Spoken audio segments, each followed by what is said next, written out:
So thank you everybody for joining us for the virtual information session for our Masters in Educational Leadership for the Principal and the Supervisory Certification Program. My name is Tom Kresh. I'm our Director of Graduate Admissions. I'll be the host tonight. Appreciate everybody joining us. I know there's a lot that you could be doing right now, but you're choosing to spend this time with us. And, again, we're very appreciative of that. This will be a great opportunity to preview your experience in the Ed Leadership Graduate Program. This is a program that has a lot to offer. And we're also joined by two of our recent alumni too. So you'll get a student's perspective on what it's like to go through the program and some of the benefits and how it's helped them in their careers. The event should take probably 30 or 40 minutes. We're going to start off with a presentation with Dr. Starmack, and then we will be having a Q&A panel with Ms. Swank and Ms. Singer about their experiences in the program. But before we go any further, if everybody could introduce themselves. Dr. Starmack. Yeah, I'm Dr. Tom Starmack. I am the program coordinator for the Principal Certification Program, as well as the Supervisory of Curriculum Instruction in the Masters of Educational Leadership. Ms. Singer. Hi, my name is Nicole Singer. I am currently an assistant principal in the Allentown School District at William Allen High School. And Ms. Swank. Hi, I'm Caitlin Swank. I am the current high school assistant principal at Sealands Grove Area School District. Great, thank you. So I am going to go ahead and share my screen and we can kick off the presentation here. All right. So the first question here is essentially why the program, right? So obviously enrolling in a grad program means it's going to be more work. You're gonna have to give up some of your free time. Dr. Starmack, what's the benefit for a prospective student considering this program? Well, our program, you can, if you already have a master's, well, then you can come and just get certified only. So you can do the principal certification and or the supervisory curriculum instruction supervisory certificate program. Or if you are also looking for the master's, you can add on a few extra classes and get the master's degree as well. Why this program? If you're a current teacher, counselor, school psychologist, working in schools and you want to make a bigger impact and you think you can bring about change, the change necessary for the kids, for education in general and for learning, then this program would be a program that you would want to consider because it prepares you, it gives you the license, prepares you to sit for the licensure exam and then get certified by the state of Pennsylvania so that you can be a change agent for the future. Yeah, great. So yeah, and so basically you have to complete one of these programs to get to that point, so this is kind of like the minimum academic credential required to get to that next level. Could you walk us through the distinguishing features between the two programs and some of the differences there? Yeah, so the principal certification is exactly that.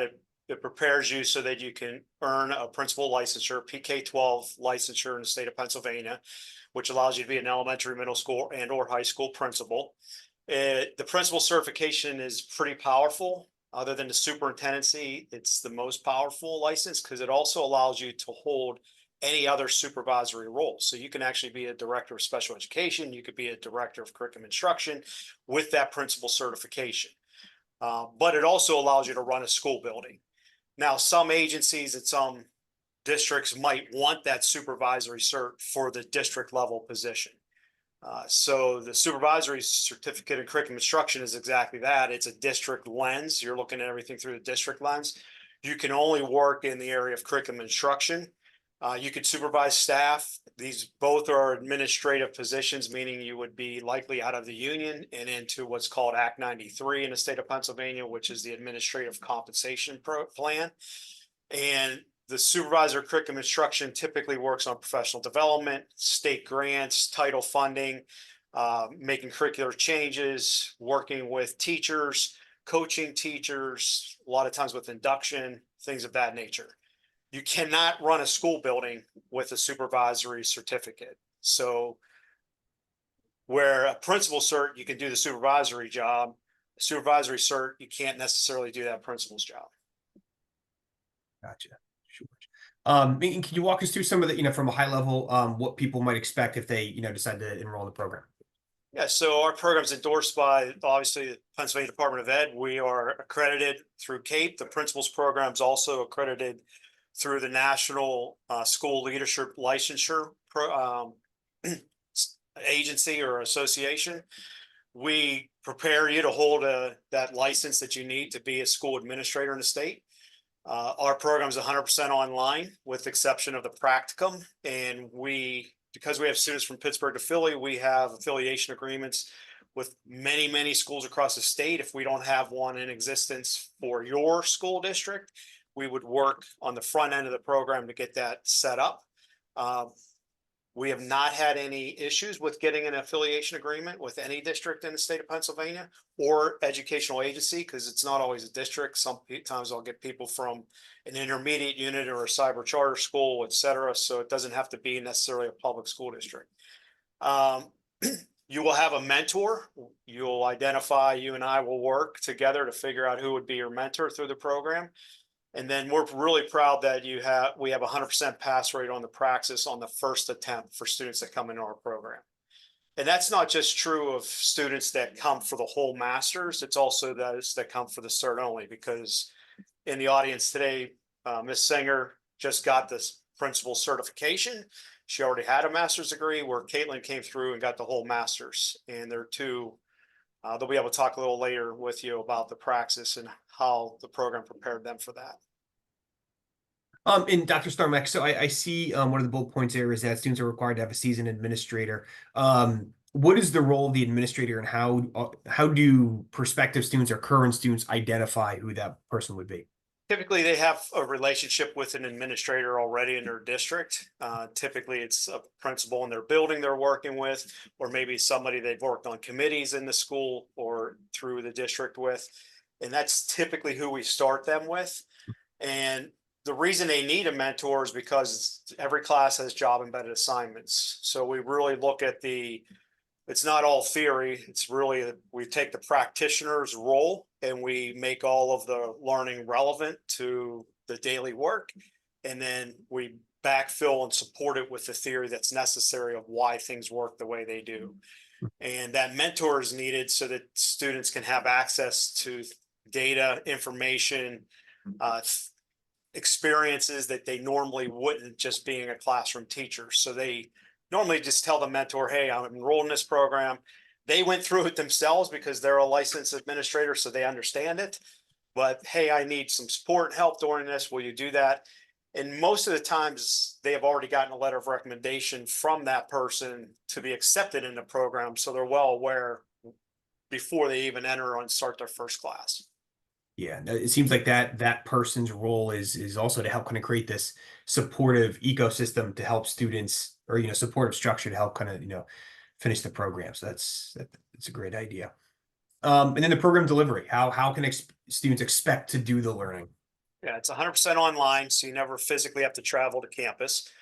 We have a combination of synchronous and asynchronous classes. The majority are synchronous. We do have a philosophy that you can't get the benefit of what you need out of the content without having meaningful discussions, activities, brainstorming, breakout rooms, etc., on a weekly or bi-weekly basis. So classes are Monday through Thursday, 5 to 8, but we're never synchronously online that entire time. Typically, students, we start 5:15.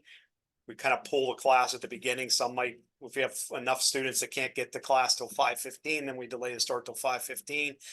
But usually about an hour, 40 minutes at the most, 2 hours max every once in a while. Mm-hmm. And then we're finished with our whole group discussion.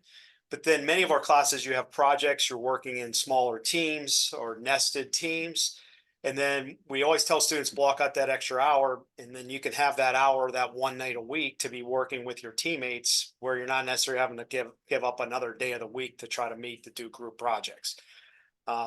Although some teams might decide to do it that way, we consciously have developed a program from 5 to 8 on whatever night of the week, Mm-hmm. with the idea that about 2 hours online together as group of the whole, and then an hour for group project, etc. And for Nicole and Caitlin, how did that fit into your professional schedule you were both working at the time. Would you be able to, like, I guess, what was the integration like for you going back to school, getting the degree while also working full time? Nicole. So I actually did a lot of research before picking Bloomsburg as my place to go. And one of a few of the selling points for me to pick Bloomsburg was the time frame, the flexibility in the time frame. If you're working at a school, even though your school day ends at 2:45 or 3 o'clock, whenever that bell rings, as a teacher, administrator, whatever you're working at, you don't get to leave for another sometimes 45 minutes, hour, 2 hours kind of thing. So having to try to figure out a rush to get to somewhere, I did not want to have to be doing that rushing. So the 5 to 8 was perfect, one night a week, figuring it out. My second reason for picking this was the synchronous of it. I feel that I benefited a lot from the class discussions that were led, not just having something posted online for me to have to do and complete. So that was a big selling point, knowing that there was going to be synchronous. I was going to be meeting people from all over the state. I actually developed some good friendships that I still keep in touch with. And it's nice that you're seeing perspectives from different buildings, different areas. I'm in an urban area. I have friends that are in rural areas. So that was a lot of the reasons why picking Bloomsburg when I started to do my research. Great, thank you. Caitlin. Yeah, definitely for the research part of that, I had actually a couple of different conversations with faculty members in various programs, and definitely the Bloomsburg one where it had the flexible opportunities. And even through the experience with the classes after I've committed to Bloomsburg, being in the classes, it's a group effort when you are talking about how to meet the entire class's needs. There were so many different classes where the very first class of the semester was like, what day works for everybody? It might be scheduled in this day, but as a group, you're working as professionals to try and figure out what day worked for your group. And it might have been a scheduled time at one point, but it just changed to meet everybody. And that was never discussed in any other program that I worked with. So having that, and then it was followed through and true throughout my experience with Bloomsburg, was huge. And the reason why that was huge was because when I started my program 2 years ago, I was very early in my pregnancy with my second daughter. So I had a toddler and a newborn on the way, and just working through being a full-time teacher and having 2 very little children, the program, I was still able to be very successful, still be able to engage in these opportunities, and have great faculty that worked with me to give me the best experience, work in the groups that I needed, and still hold me accountable to the high standards that Bloomsburg did to be as successful as I was. Yeah, no, I think the way the courses are taught probably helps the current students not feel like they're isolated, not feel like, oh man, I'm in this all by myself. I would imagine that there's probably the connective tissue between students in the synchronous courses and in the group projects probably helps it, because it's more like a cohort model. So it probably helps the completion rates and helps students find other support, and also network too. I mean, I would imagine the network of principals and and administrators throughout high school is probably pretty small. So I think those are all great points. Yeah, I appreciate that. And then that gets us into the coursework. Dr. Starman, can you take us through some of the classes? Yeah, so both of the programs, you're going to see a lot of overlap.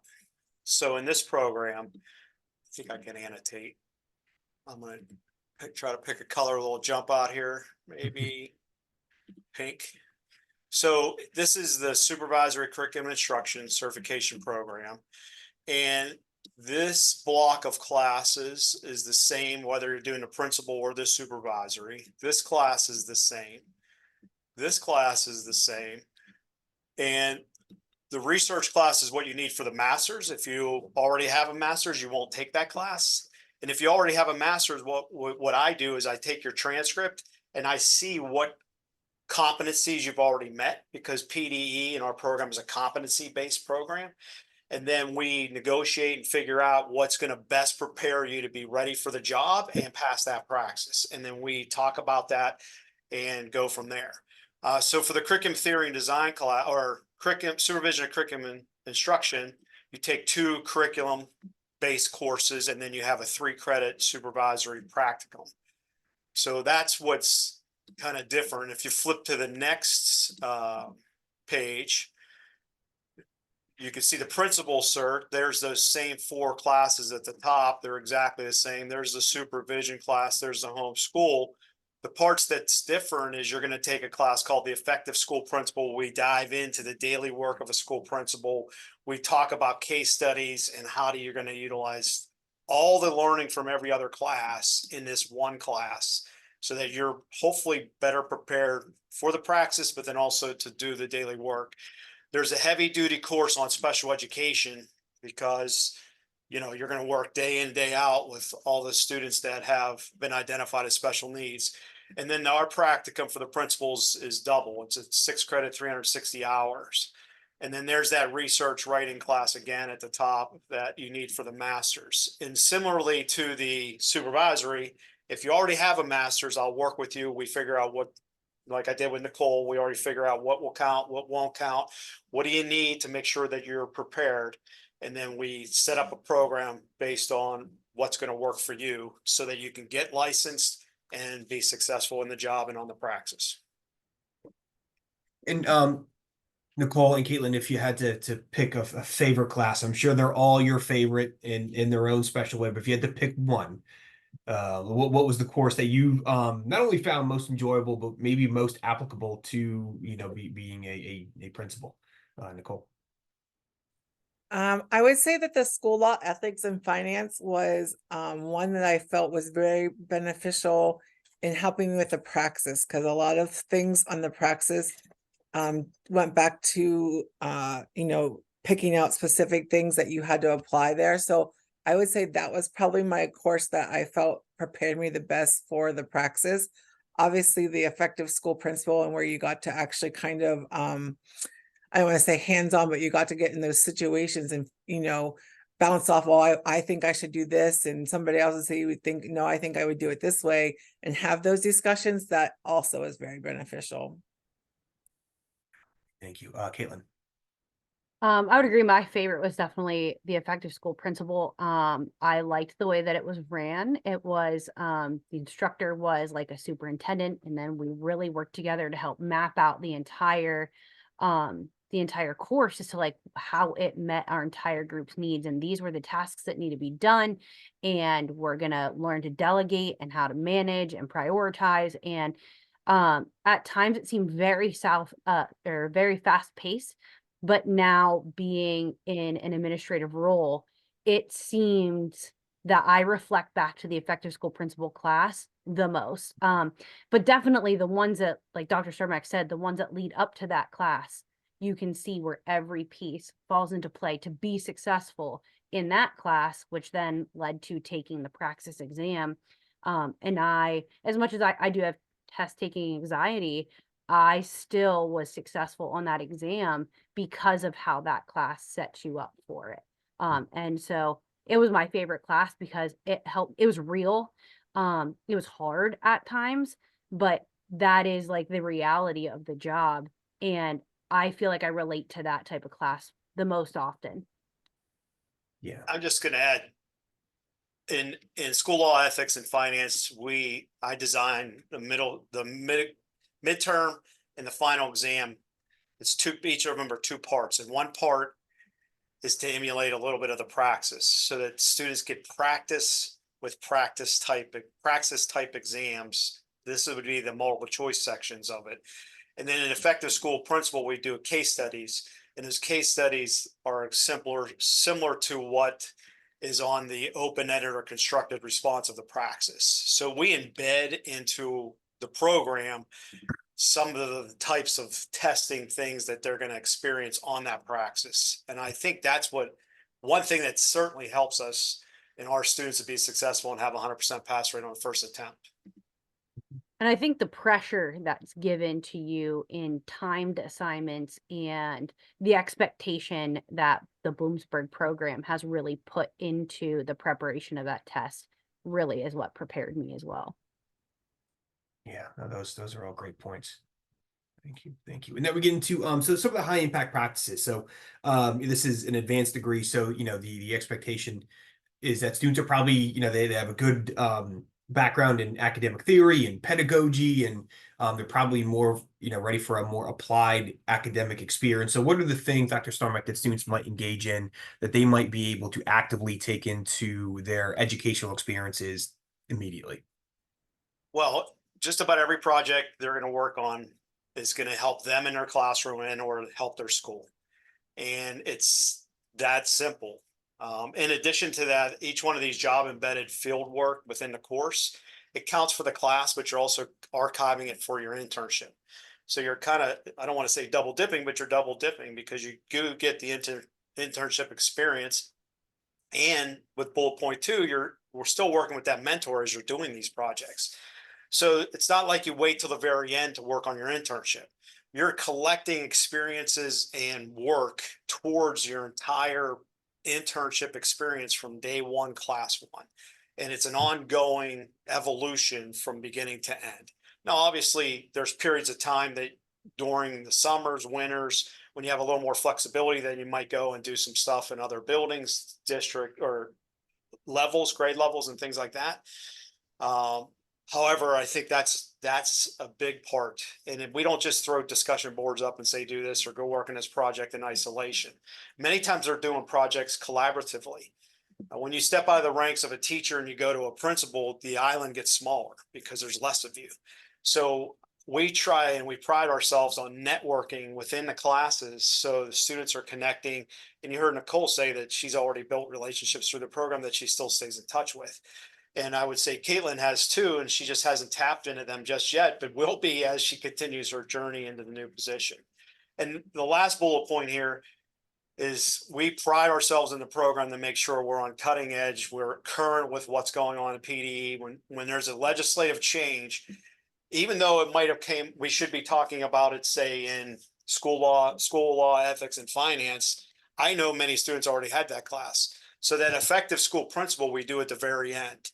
And any other updates within the last 18 months from PDE, we make sure that the students are aware of those updates, what they were, et cetera, and then kind of launch them to make sure they explored further in their internship as they finish out the program so that they're up to speed and current with what PDE requires at that point in time. Yeah, and it just seems like basically the entire program is preparing for the finish line, right? There's no wasted motion of unnecessary theory or anything. No, so you're building your resume in the process. It's not just about getting a degree; it's about building the resume. And then the job outlook. It seems like there's certainly going to be a pretty high demand for educational administrators. Yeah, I mean, there's a national and state shortage right now of teachers and then also administrators. Fortunate I get job postings and I get them daily for what's going on. And there's a lot of seasoned folks out like myself that are ready to retire and they're stepping out. A lot of people have left because of COVID, and we have less people coming into the profession. So it's a little easier to move as an administrator. So once you get your feet grounded and wet, so to say, you have the ability to move. And if you do a decent job, you're going to be recruited, and they're going to recruit you within your own district for other positions and opportunities. But then you also will be able to look outside, even within your geographic region, to be able to apply for other jobs and go from there. Because you would have a master's, you obviously can have a little bit of a feather in your cap for payment as far as negotiating. And unlike teachers, when you step in that first administrative role, you have the ability to negotiate that starting salary. The one thing we do in our program is we don't leave them at the door when they walk out. We always tell our students to stay connected. When you get your first interviews, reach out. If you get your first contract or offer, reach out. We'll help give you some advice to help coach you through that, et cetera. And I just feel that if you are okay with conflict and you're willing to understand that you have the ability to make change on a larger scale and you want to create the schools of tomorrow. We don't need the schools of today and yesterday. We need the schools of tomorrow. So you have to be future thinking and a change agent. Then without a doubt, this is where you want to be, and this is a great profession to go into. Yeah, absolutely. Absolutely. And you know, we have some outstanding alumni. And here's some of the examples. And in fact, again, two of them are joining us tonight. So again, this is, you know, for you know, Bloomsburg and for Commonwealth, you know, we were founded as teachers colleges. This is what we are most well known for. This is what puts us on the map for a lot of people, as do our advanced degrees in education. So for most people, when they think of us, this is among the first things that they think of. So everyone has probably experienced, you know, working with the Bloomsburg, or, you know, a CU teacher, administrator, school counselor, what have you. So this is, you know, a tenet of a CU education. For sure, for sure. So Tom, or you know, Dr. Starmack, as we talk about the application, the admission process, what are some of the things that you're looking for in a qualified applicant? Yeah, so there's an online application process, and if you're an alum, all you do is click that and you don't have to pay the application fee. Anybody that's attending tonight, all you have to do is click that you attended a session and or spoke to one of us, and you won't have to pay the application fee. So that's going to get waived. Official college transcripts, you know, for your undergrad, and or if you had other graduate level coursework anywhere, you want to make sure that those are uploaded to the system. 3 letters of recommendation discussing your ability to complete graduate level work, being an effective school or district leader. That, you know, we're looking for one of those letters to come from your building level principal if you're a teacher, you know, or a principal or a supervisor or curriculum instruction or assistant superintendent. Other letters could come from colleagues, could come from potentially a parent to talk about your ability to lead, or be an effective advocate for students. Updated resume. The statement of goals. Now, the statement of goals is a page. I tell my students all the time, if you can't say it in a page, don't say it, because you're going to get so much paperwork across your desk as a leader. You need to learn how to pick your words wisely. And the statement of goals is, why do you want to come into this program? Why do you believe you're going to be successful? What are you going to do with the learning afterwards? It's really think about it in those 3 stages. And then your PA current instructional certificate, or if you're a school counselor or school psychologist, we can take those. There's a little more work for those folks, but currently I think I've had 6 or 7 in the school counselors and 2 or 3 school psychologists within the last 4 years come through the program. So it is doable, but that's what we would look for in the application. Anybody that's wanting to start in spring, we would encourage you to get your stuff in no later than January 10th. It gives us time to get you accepted and then scheduled for the spring. And since we're going to use this video for future semesters, we admit students spring, summer, and fall. For summer, our summer starts usually the 3rd week of May. So by May 1st is a good target date to get your stuff in. And for the fall, we typically start the 3rd or 4th week of August. So August 1st is a nice deadline date to think about for the fall. Yes, yep, absolutely. Yes, thank you, Dr. Starmack. And here's Dr. Starmack's contact information. So if you're looking for, you know, you have some additional follow-up questions, please do not hesitate to contact Dr. Starmack or myself. We are certainly happy to help in any way. But we did want to transition to a you know, a quick group discussion with Ms. Singer and Ms. Swank. And I have a ton of questions. But if anyone who's watching, you know, watching live, if you have any questions for the group, please let us know. You can put it in the chat or in the Q&A. And if you are watching the recording again, please feel free to reach out to Dr. Starmack or myself. I know my first question to get started is, so you all surely had a lot of other options. You could have gone other places, but you chose to come here. What went into your decision to coming to Bloomsburg or Commonwealth, Ms. Singer? Like I said, first of all, I am a Bloomsburg alumni, so of course I'm going to research my alumni to go back to grad school. But my biggest thing was the synchronous, you know, having those class discussions live with people and being able to connect with other people was a huge thing for me, but didn't want that rushing to have to drive. I mean, I have several colleges right here around me within, you know, 45 minutes to 20 minutes that offer programs similar, but I didn't want to have that rush factor of having to try to leave school. And then if something happens, not getting to a class on time. And again, I will reiterate, these conversations in the live classes on Zoom really helped me. I had another colleague that was going through this at the same time with a different university where everything was asynchronous, and that individual did not pass the praxis the first time. And I really do think that the discussions that we had, and things that, you know, we didn't read in the textbook, but I can remember, I can go back and say, oh, I remember having this discussion with so-and-so, and this was the outcome. And that's the things that helped me recall stuff when I was taking the praxis, because I am not a test taker. I get test anxiety. The day of the praxis, I actually took it here in my house. I made my parents come and take my dog for the day so that he wasn't barking and trying to like distract me while I was taking it. But I do feel my success was, one, you know, like the conversations. Dr. Starmack was my professor for most of my classes. I think I had maybe 1-2 classes without Dr. Starmack, but his knowledge that he provided us and the wealth that he had and the other professors, just, I feel very well prepared leaving. I completed it. I started one summer and I completed my coursework by the next December, and was out and in a job in February, and never looked back. Didn't feel unprepared or anything like that. 2 years in, I'm ready to start applying for principal jobs. So all of that is, you know, contested to how Bloomsburg prepared me. Great, thank you. Ms. Swank. So in choosing the program, I actually did complete a master's program 6 or 7 years prior to starting this program.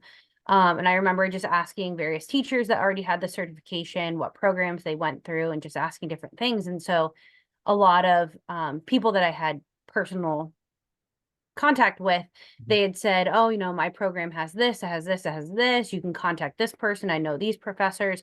And then, but I've heard great things about Bloomsburg. I'm like, well, I went there before. I don't have bad things to say about Bloomsburg from previous master's program. So I had reached out to Dr. Starmack, and we had met, and I was like, Dr. Starmack, I need you to be brutally honest with me. I'm pregnant with my second daughter, and how am I going to do this? And he was very supportive, and he's like, first off, your priority is your family. So you need to have the conversation with your family. And for somebody to say like, your priority is your family, and where my priorities need to be, and how I'm going to be supported in doing that, coming that from the program director, meant a lot more in my decision-making process. And then that was just 100% true throughout the entire program. I mean, I did not ever want to be late, because the expectation was, you know, you're on time, your projects affect everybody else. What you do is meaningful to every other person around you, and your experiences are meaningful in every way that you go. And so even though I had a lot on my plate, this program held me accountable. I would say pretty successful, while also going through a lot at home, and you know, being a full-time teacher. And so I think definitely this decision was great. And then it got to opportunities to fulfill my internship hours, and I had the opportunity, and I actually do find it as a great opportunity to get out into various school districts in our area. I am not too far from Bloomsburg University, and so Dr. Starmack had a wealth of knowledge on various administrators and school districts I could work in. And so many administrators that I worked with, if they did not go through the Bloomsburg program, and I'm saying this genuinely and honestly, they told me they wished they would have gone through the Bloomsburg program, because they feel that people that did are way more prepared and comfortable for the uncomfortable things that you have to do in the role. And being 8 days into an administrative role, I would 100% agree with that. I feel comfortable, I feel supported, I feel trusted, because I went through this program and the various opportunities that I had throughout this entire program. I mean, you are doing stuff in your building, in your district, in local districts, almost in class 1. And so just getting experience and doing all those things, and all the additional networking you had opportunities to do, I would do this program over and over again through Bloomsburg University or Commonwealth University. No, that's great. I appreciate that. And we get a good question from the audience. And this is more for Dr. Starmack, I believe. How long would the principal certification only or the supervisory certification, how long would they typically take? And it sounds like if you're doing just the certification alone. Yeah, so as I said earlier during the presentation, it depends on what other graduate work you have and what competencies you already have. If you don't have any of the competencies, then you're looking at anywhere from 18 to 24 credits, depending on if supervisory program about 18 credits, principals program about 24 credits. But most people come, they have some competencies, and we're able to scale that down where it could be as little as 12 or up to that max of 24 for the principals. Principals likely, unless you did a whole bunch of stuff at another university, to scale it down to 12 is going to probably be challenging, just because it is a more rigorous program and because that certification is more powerful than the supervisory. So I would encourage that person, and you don't necessarily have to apply. You can reach out to me. I do this often. I'll take a look at your transcripts if you give them to me, and I'll tell you, here's a program sheet. This is what we can count. This is what is questionable that you and I have to negotiate and discuss about. And this is absolutely what you have to do. And when I say that we discuss what's negotiable, sometimes they have shown that they have competencies, maybe through their job experience. So instead of making them sit through the course to complete the course, we make sure that we embed certain tasks within their internship so they're fulfilling what PDE requires for that level within the administrative ranks. Great, thank you. I think also to add to that question as well, I could only go as fast as what working with the credit to which my school district was paying for. So with not having to pay all the costs, if you're in an opportunity where your current position can pay for certain credits, that depends on the pacing as well. Yeah, that's a great point. Yeah, we can go as fast as you want to go, Right. but we also want to be reasonable to make sure you're prepared. So, and we're strategic. We don't offer classes during the winter. Some of our summer classes, we intentionally make it the full 12 weeks this summer, like a school law finance class, because it's just too much content. And we don't want to set the students up for failure on either the readiness for the position or the praxis. So we're very intentional with how we set up everything in the program.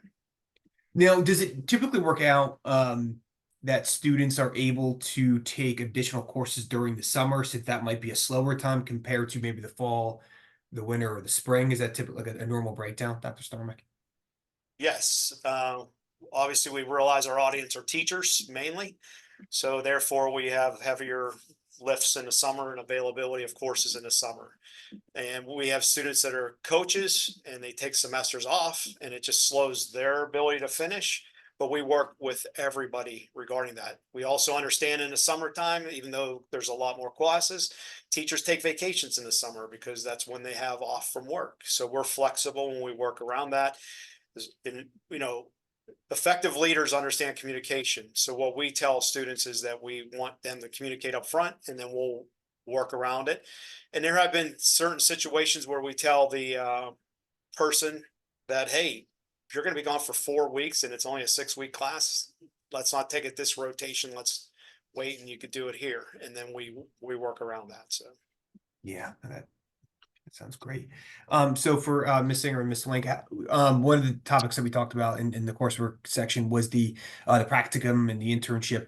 Can you tell us a little bit about your experience and how you were able to accomplish that while also working?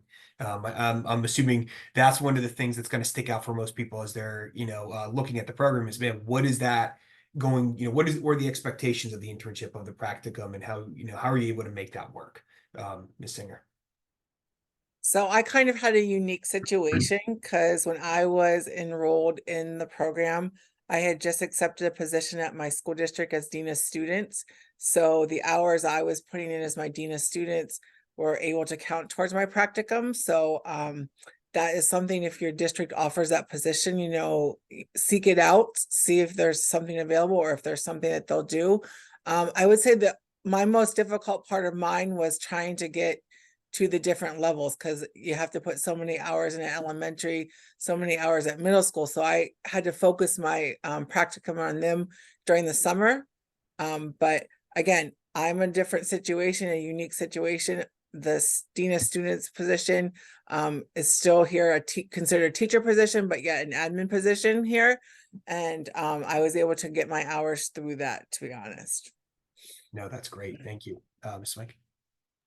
Yeah, so I actually had a unique opportunity, both the winter, the in-session hours, and then the out-of-session hours.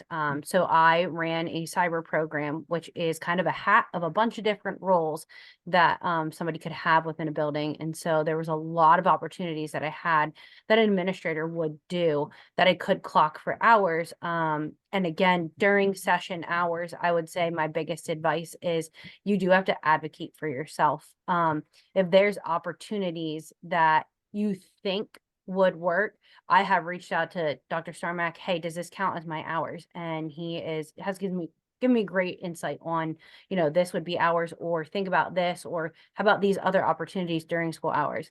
My summer hours, however, our district at which I was in at the time had gone through a huge change in their administrative team, and that because of all of the changes, I not blame on anybody, just I was not given the opportunity to observe because there was just so much change.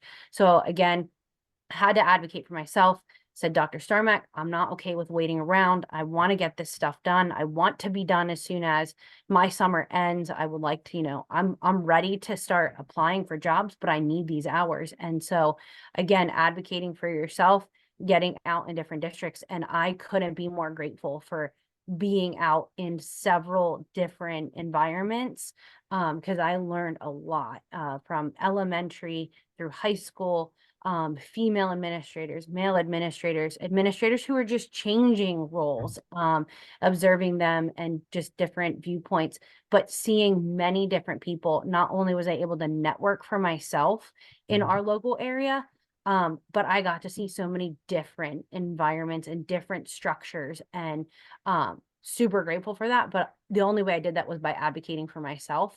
And so it is hard to fulfill that responsibility if you just wait around for it. And I think that's the job in and of itself. You can't just wait around as an administrator.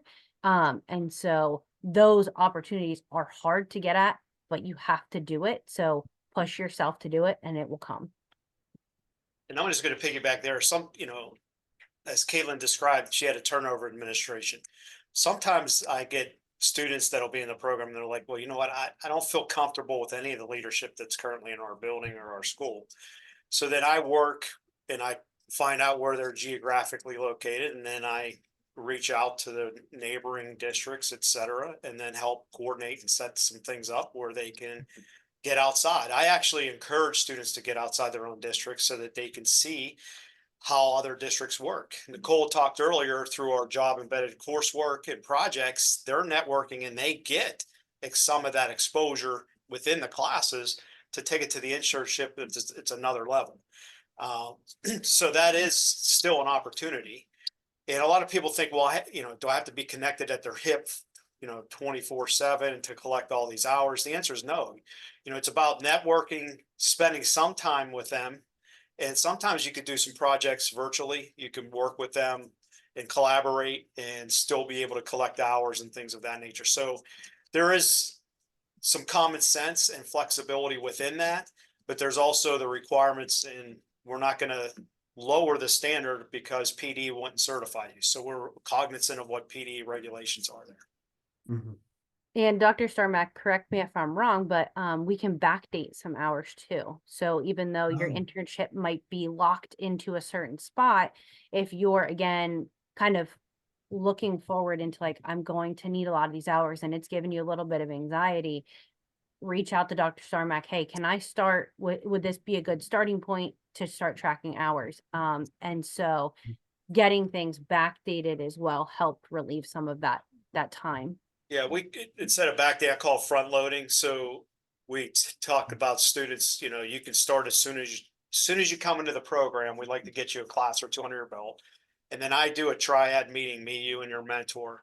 And then you can start logging your hours and developing your portfolio and what you need well before you actually register for the actual internship. So then that way you have 18 months, 24 months, 36 months. It all depends on each individual. We have some students that will finish in In Nicole's case, it was 15 months. She was in, she was done.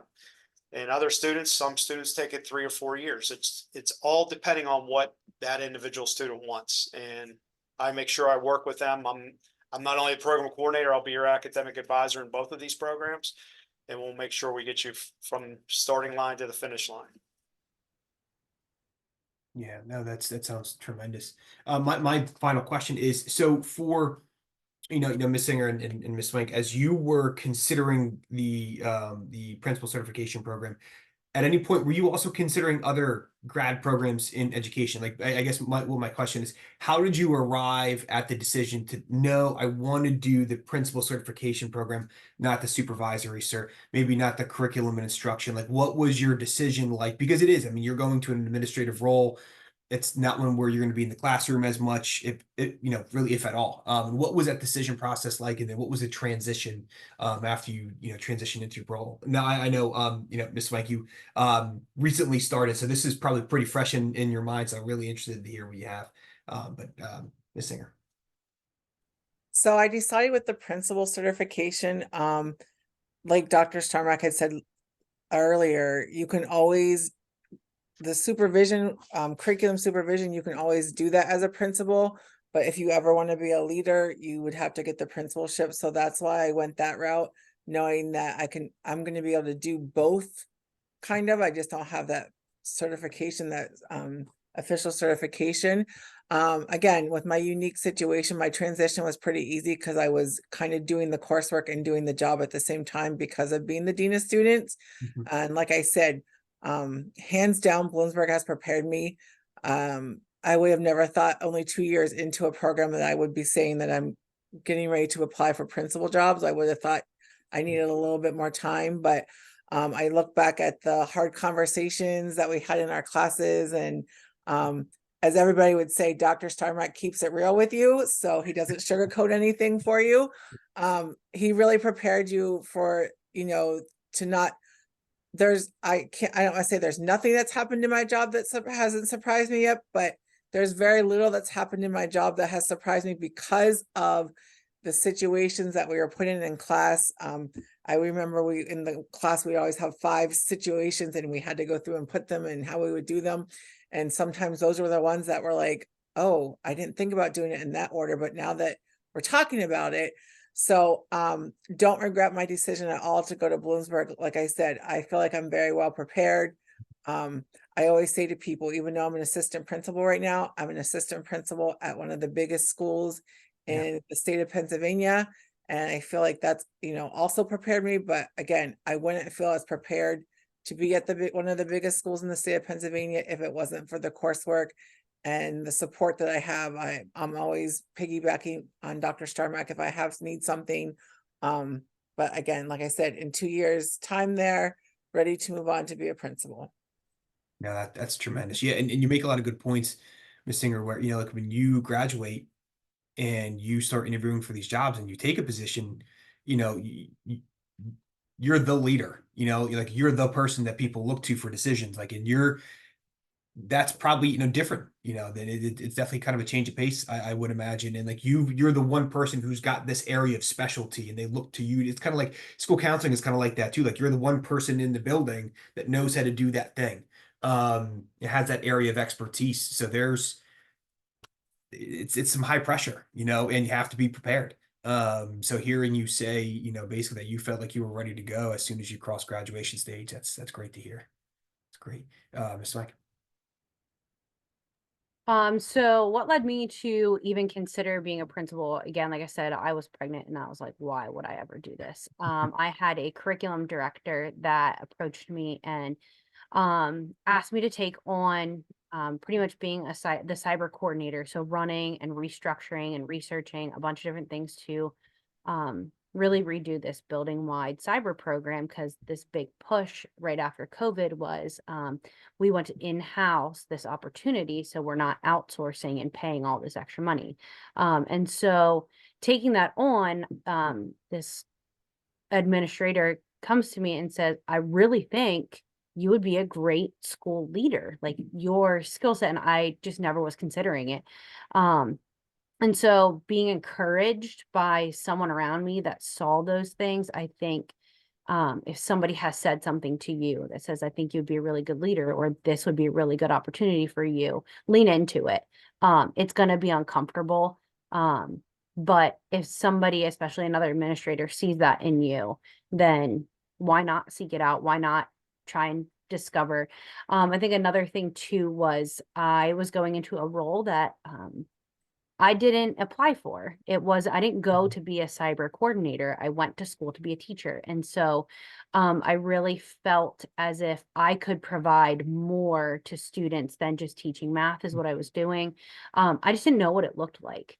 And so going through these courses and really diving into a lot of the nitty gritty things of a school administrator, and you really start to discover your own skills and your leadership styles and just who you are and how you can influence a school, was just very enlightening and encouraging as well.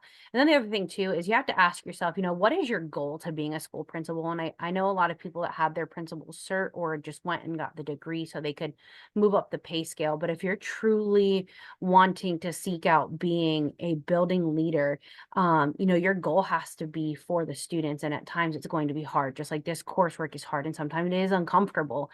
Your goal is for student success. And if that's how you're driving your day-to-day work in a school setting, I think a school principal is definitely right up your alley, especially if you think you can do it in a greater capacity than just in your classroom.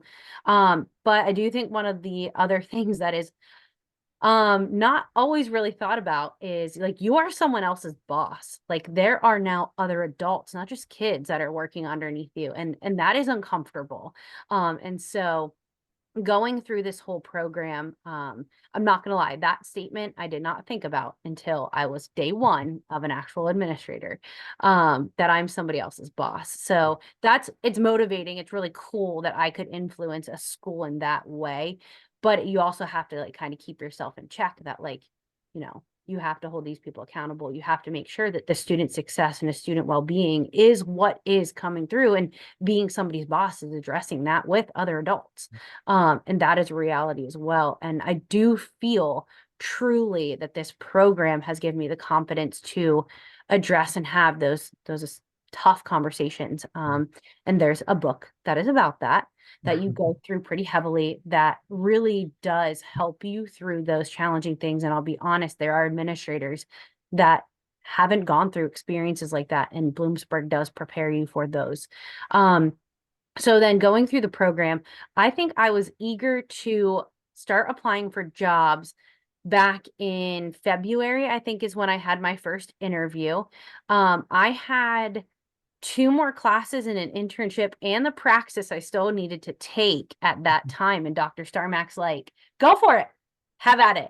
Go take the interview. Yeah. And his thing is, Dr. Starmack probably knew, Caitlin, you're probably not going to get the job. And Caitlin knew she probably wasn't getting the job. Like, let's be real. But the only way you're going to feel comfortable in a real interview when you have all the cards on the table, is to get experience. And the only way you're going to experience is taking that interview, taking that chance, getting uncomfortable in uncomfortable situations. And I wouldn't have gone for applying for that interview and that opportunity 6-7 months before I ever actually probably should have, if I didn't have the encouragement and the support and like essentially the strength behind somebody to say that. And then so I finished an internship, went and did all of my classes. The day that I had all of my classes submitted, I put in an application to a school district Sealands Grove, where I currently am. And through that process, I had already taken my test. I did not have test results back yet. I didn't even have my TIMS application in yet. And just from my portfolio, which a biggest advice is through this program, there are so many opportunities to build your portfolio. Do it before the last minute. I waited till the last minute and it was very overwhelming. And there's probably a lot of other things I probably could have added to it that I didn't. But there is so much to add to a portfolio that I know for a fact people who went through other programs did not have. So my portfolio and my experiences that Bloomsburg had offered for me. I was able to get an interview, first and second round interview, before I ever had my principal certification in hand, and I didn't even have my test scores back. And then eventually, as soon as they were in, they went right to the district. And next thing you know, I was, getting a phone call and an offer for the position. And, just the things that Bloomsburg could offer me in those opportunities, I would say has put me above others. I just, one point is 7 months ago when Caitlin asked that, I did say the same thing I said at day one, and it was talk to your family and your significant other first before you interview, because you got to make sure, because a change in your life is a change in their life. And if you're going to make this change from teaching to leadership, you have to have support from home first. But yeah, go for it. If you have that support from home, go for it. So. Absolutely. That is 100% correct. And I would agree that there are times in the new role as a principal in this program, there are times where it is definitely give and take in my family, where I have to give more time so my husband and my family can, be provided for. But it is definitely agreement you need to make, for your overall family and your overall self. But in all the things that I did with my family through this program, I think the program was super beneficial to do it through Bloomsburg. Yeah, and we started a lot of this, and Ms. Singer, you had mentioned, the value of the way the courses are taught, and the synchronous coursework and the engagement with other students, and it kind of helps, the debate, and those things all help prepare people for some of those tough conversations that might be, coming down the pike. And I would imagine that, Ms. Swank is probably not the only person that feels that way. When they graduate, they're ready to go. They've got what they need. They've kind of simulated a lot of these different experiences.